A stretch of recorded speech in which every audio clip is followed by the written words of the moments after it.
Neighbors say that the stench on the 12200 block of Cleveland's Imperial Avenue could be unbearable, especially on hot days. It smelled of blood, like something decomposing. It smelled of death. Some thought it was the city sewers, others blamed Ray's Sausage Company, one of the few businesses left on the rundown street. While the source of the miasma continued to be debated, at least 11 Cleveland women disappeared. All of them were black and poor. Most of them were homeless or lived alone. Many of them had histories of drug and alcohol abuse. Their family members would later say that these circumstances led police to disregard these missing person cases. Women continued to disappear, and the horrible stench of death lingered over that part of East Cleveland. Until October 29, 2009, when the police, responding to a non-consensual sex allegation, visited Anthony Sowell's house on Imperial Avenue and East 123rd Street. 50-year-old Sowell wasn't there, but police found a freshly dug grave and 2 dead bodies. In the following days, they would find more bodies in the living room, in crawl spaces, in the backyard, and under a basement staircase. They even found a skull in a bucket, and they finally arrested Anthony Sowell after many missed chances to stop him. By then, police and the FBI had armed themselves with blueprints, infrared devices, and old case files to see whether Sowell had killed even more women. Anthony Sowell moved back to the 3-story White House at 12205 Imperial Avenue in 2005. It's in a marginal neighborhood on Cleveland's east side where well-kept working-class homes sit beside boarded-up houses and abandoned businesses. The house, which had belonged to his deceased father, was cheap. His stepmother lived there with him until she was hospitalized in 2007. Sowell would sometimes blame the house's horrible smell on her. The house was for Sowell an improvement over his previous residence. He'd spent the previous 15 years in state prison after pleading guilty to non-consensual sex. In 1989, according to prosecutors, he brought a victim to his residence on Page Avenue, choked her, tied her up with a necktie, threatened to kill her, and then had non-consensual sex with her twice. He told her no one would hear her scream. At a parole hearing, he blamed his behavior on his drinking. Sowell was arrested during another non-consensual sex investigation while awaiting trial in 1990, but the victim ultimately refused to cooperate with investigators. Released from prison in 2005, Sowell found work in a factory but was laid off in 2007. After his unemployment payments ran out, he made the change by selling scrap metal and recycling. When that wasn't enough, he'd bum change from guys at the corner store to buy his cheap tipple of choice, 40 ounces bottles of King Cobra malt liquor, but he would pay everyone back by having a barbecue. He was divorced before his conviction and had a daughter, but, once released, made no effort to get back in touch with his ex-wife or daughter. He did, however, frequent a fetish site called all.com to look for sex partners.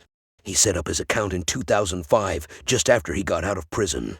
Listing himself as 5 feet 10 inches, 160 pounds, and with a distinctive facial scar, he described himself as a master looking for a submissive person. He also somehow formed a relationship with Lori Frazier, the niece of Cleveland Mayor Frank Jackson. She lived with him from 2005 to 2007. During that time, he would lure other women off the street by offering them alcohol or drugs.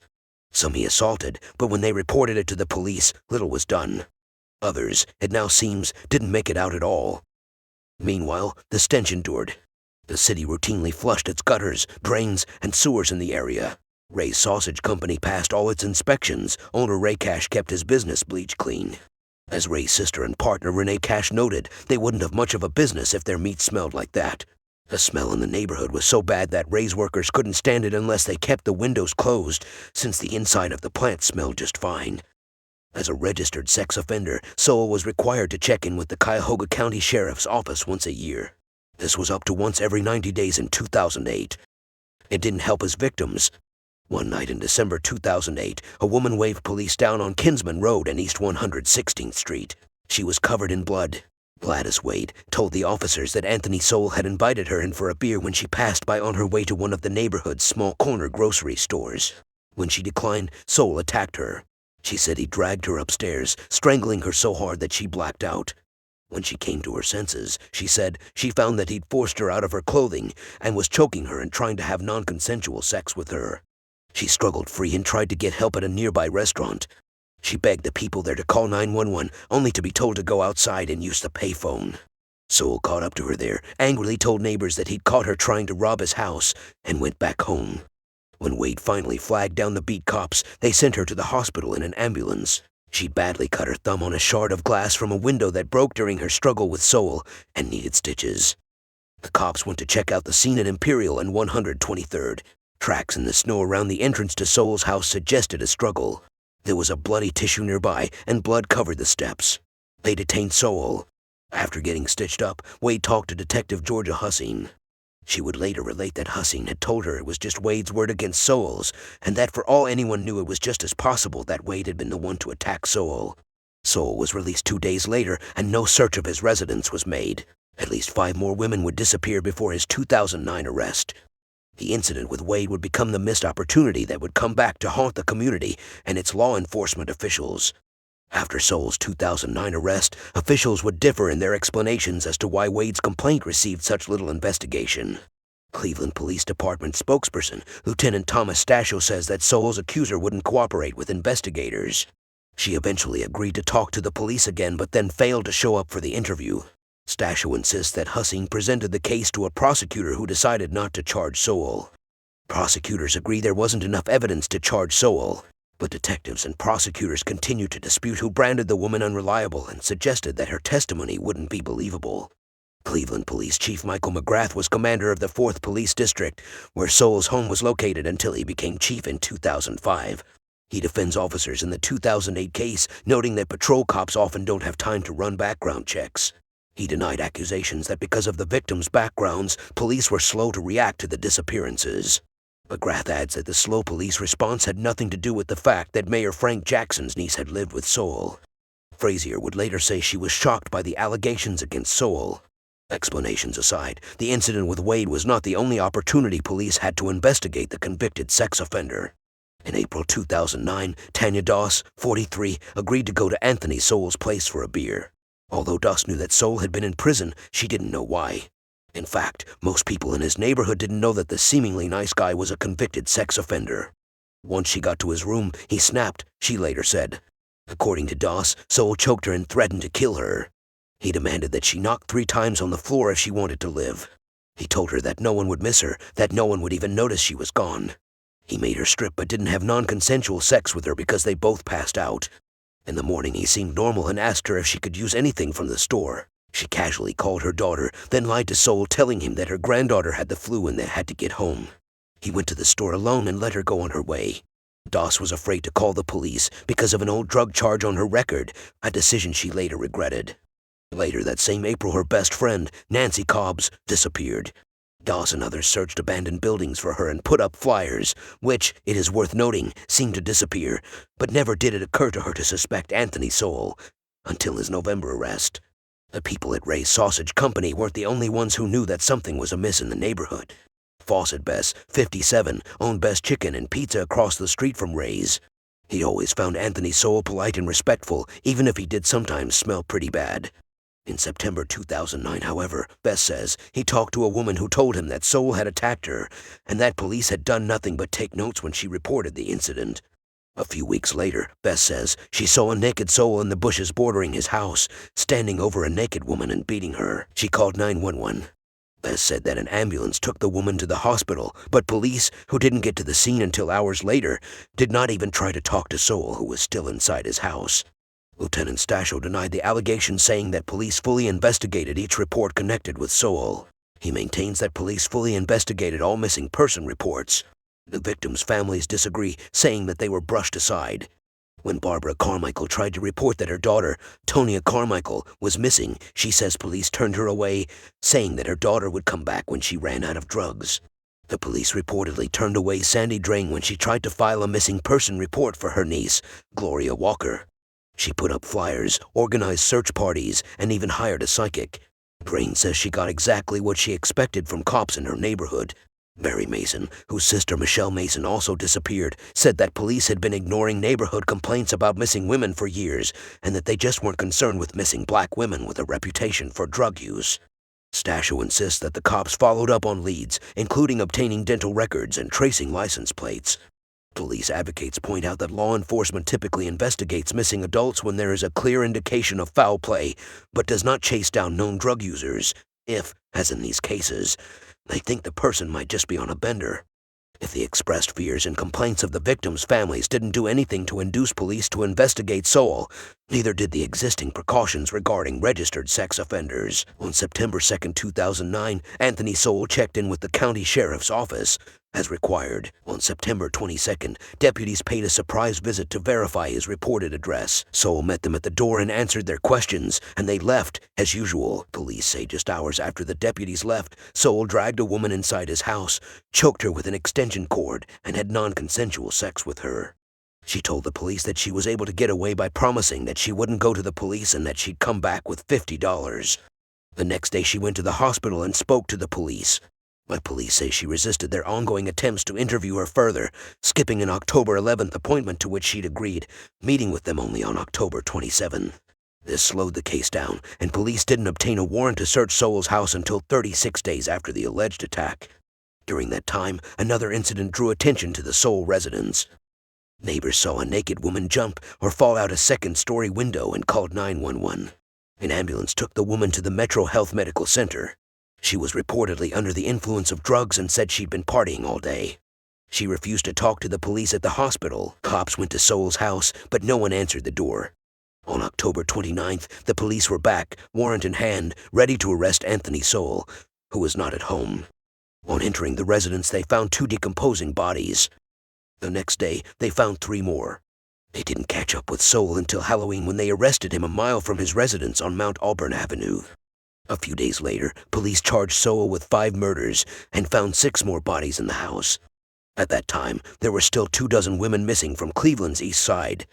By mid-November 2009, police had found and identified the remains of 10 victims. Tonya Carmichael, 52, of nearby Warrensville, disappeared in the fall of 2008 after telling a friend she was going out for some fun, which the friend had assumed meant a crack binge. Her family reported her missing, but they said police didn't seem to take their report seriously even when her car was found abandoned off East 115th Street. Police reportedly checked abandoned buildings in the area and showed her photo to residents and bar patrons in February 2009. Her body was found buried in Sowell's backyard. She had been strangled. Nancy COBBS, 43, worked construction. She had 3 children and 5 grandchildren and a history of drug abuse. COBBS lived on Griffin Avenue, a half-mile from Sowell, with one of her daughters. She disappeared in April 2009. In June, her family reported her missing to the Cuyahoga Metropolitan Housing Authority, which did not contact the police until August. Tashana Culver, 31, had been working as a beautician and lived just a few blocks away from Sowell. She had a history of drug abuse and a series of drug convictions, which perhaps explains why her family thought Culver was in jail or maybe living with her boyfriend in Akron. They didn't even know she was dead. Crystal DOZIER, a mother of 7, lived on Sowell's block. She disappeared in 2007, but no one reported her missing. Her mother, Florence Bray, thinks Sowell tore down the flyers her family put up. Talacia Fortson, a 31-year-old Cleveland mother of 3, disappeared in June 2009. She attended church regularly and liked flower arranging. A drug problem cost her custody of her 3 children and perhaps her life. She was not reported missing until publicity about the bodies in Sowell's house reached her family. Her mother, Inez Brownie Fortson, overwhelmed with grief, had to be hospitalized after hyperventilating at the funeral. Imelda Amy Hunter, 47, went missing in April 2009. She had 3 children and liked to read and do crossword puzzles. She often had drinks with Sowell at his house. She was not reported missing until authorities started removing bodies from Sowell's house. According to police records, a full investigation was conducted when her family reported her missing. Police haven't found LaShanda Long's body, just her skull. She was 25 years old. Michelle Mason, 45, lived nearby on East 121st Street. She disappeared in October 2008. Her family put up flyers, which her mother, Adliana Turberry, thinks Sowell tore down. A mother of 2, Mason enjoyed the arts and liked to travel. She had an arrest record, which, Turberry believes, is why police dismissed Mason's disappearance, even when she stopped cashing her Social Security checks. Kimabeth Smith, 44, was an artist and a cosmetologist who had worked as a backup singer for Gerald Levert. Like most of Sowell's victims, she had a history of drug abuse. Smith, however, was not reported missing until November 2nd, the day authorities finished removing bodies from Sowell's house. Janice Webb, 48, had a son and 3 grandchildren. Friends called her a natural comedian. She visited the neighborhood often before disappearing in June 2009. Her family reported her missing in August. Police and FBI launched investigations into other potential Sowell victims. Before his prison term, Sowell had served 6 years in the U.S. Marine Corps. He enlisted at 18, trained as a sharpshooter, and achieved the rank of corporal. Stationed at Marine Corps Air Station Cherry Point, North Carolina, Camp Pendleton, California, and Okinawa, Japan, he received 2 Good Conduct medals. In light of his connection to the missing women, the FBI is investigating whether Anthony Sowell might be responsible for unsolved crimes in the Carolinas, California, or Japan during his 1978 to 1985 Marine enlistment. A California woman alleged that she had non-consensual sex with him in 1979, but the case never came to trial, and police no longer have records. Police have reopened 3 unsolved East Cleveland murders from the late 1980s. Rosalind Garner was strangled in her home on Hayden Avenue. 2 other women, Carmela Prater and Mary Thomas, were found strangled in abandoned buildings on East 1st Street. Prater had been living down the street from Sowell on Page Avenue. In 2010, Sowell told police he did not know them. Reports from neighbors indicated that there may be more bodies out there. They told investigators that they would sometimes see Sowell dragging large garbage bags down the street. They also say the dumpster behind his house would sometimes smell especially bad, like the rotten, deathly air around the house. Police and FBI continued throughout November 2009 to use thermal imaging, X-rays, and ground-penetrating radar to examine Sowell's property and an abandoned lot next door. On November 15th, police searched the house 4 doors down from Sowell after a 9-year-old girl living there found an as yet unidentified piece of possible evidence. On November 18th, the FBI resumed digging at Sowell's and the house next door. They took away multiple bags of evidence. Sowell was arraigned in Cuyahoga County Common Pleas Court on November 16, 2009 on charges of attempted murder, non-consensual sex, kidnapping, and felonious assault. After finding the bodies, police set up a station near the house and asked possible victims' family members to come forward. Few did. Lieutenant Stasho said that police will listen to all victims and family members, regardless of their criminal or drug histories. Sowell was charged with 11 counts of aggravated murder and 74 counts of non-consensual sex, kidnapping, tampering with evidence, and abuse of a corpse. He pleaded not guilty by reason of insanity, but later changed his plea to simply not guilty. On July 22, 2011, he was convicted on all but 2 counts, including the murders of the 11 women whose bodies were found in his house in 2009. On August 10th, jurors recommended the death penalty, and on August 12th, Judge Dick Ambrose upheld the jury's recommendation. After Sowell's conviction, in December 2011, his former residence at 12205 Imperial Avenue was demolished on the order of city leaders. He was incarcerated at the Chillicothe Correctional Institution. On January 21, 2021, he began receiving end-of-life care at the Franklin Medical Center in Columbus for a terminal illness. He died on February 8th at the Franklin Medical Center.